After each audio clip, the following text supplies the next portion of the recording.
At 81, Gladys Knight, known to the world as the Empress of Soul, has finally opened up about one of the most profound connections of her life, her deep and emotional bond with Michael Jackson. But before we get there, her own story is nothing short of legendary. Born Gladys Maria Knight on May 28, 1944, in Atlanta, Georgia, she was a prodigy from the start. By 4, she was already mesmerizing her church congregation with a voice full of power and grace far beyond her years.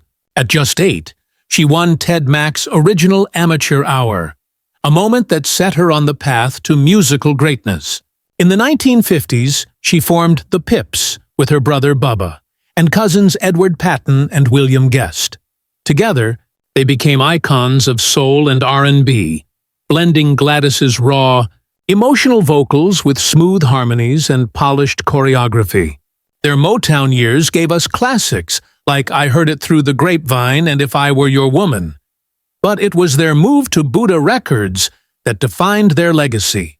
In 1973, Midnight Train to Georgia became their anthem, a song of love, sacrifice, and dreams that earned them a Grammy and cemented their place in music history.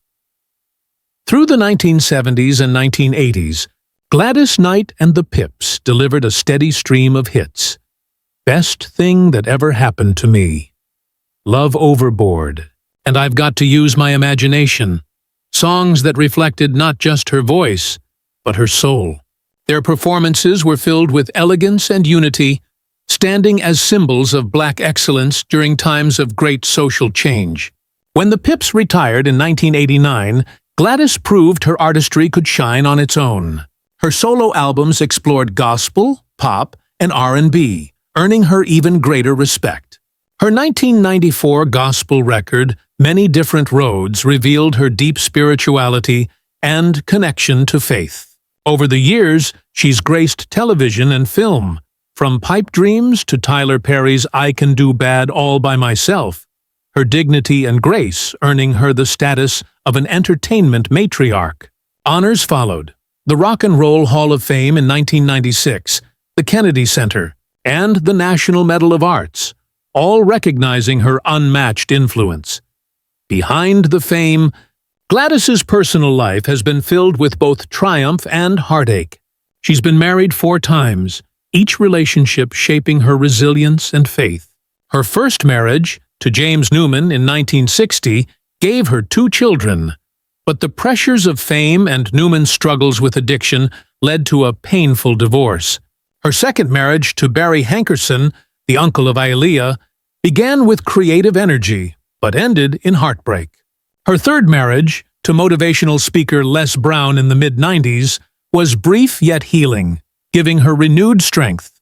Finally, in 2001, she found lasting peace with William McDowell, a man whose deep faith matched her own.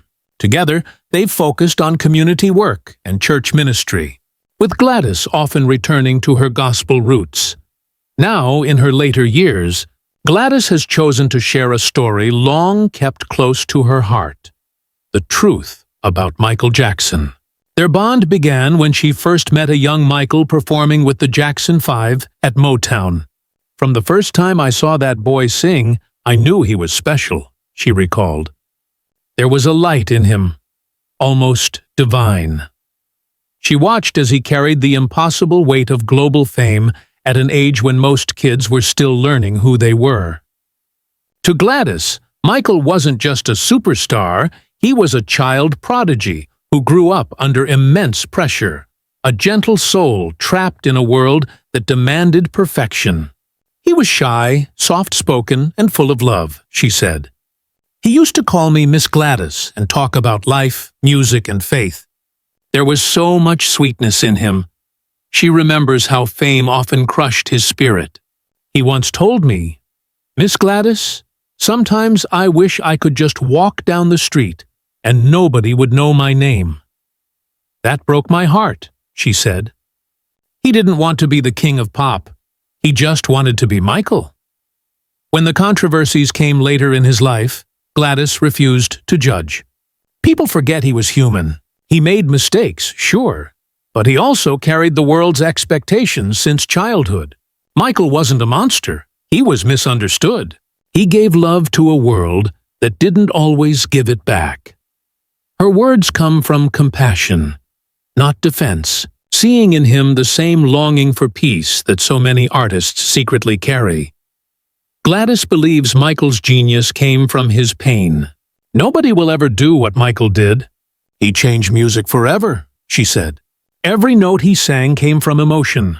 People call him a legend, and he was.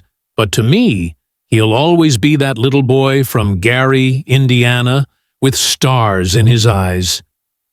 Even now, she says, she sometimes feels his presence on stage. It's like he's there, smiling. I know he's finally at peace. In 2009, Gladys honored him the best way she knew how, by singing His Eye is on the Sparrow and the Lord's Prayer at his funeral, her voice trembling with love and loss. Today, Gladys Knight stands not just as a musical legend, but as one of the last living witnesses to a golden era of soul and pop. In speaking her truth about Michael Jackson, she reminds us of the person behind the myth, a boy who gave everything to the world and simply wanted to be loved. We all wanted a piece of him, she said softly, but what he needed most was peace. I hope he has that now.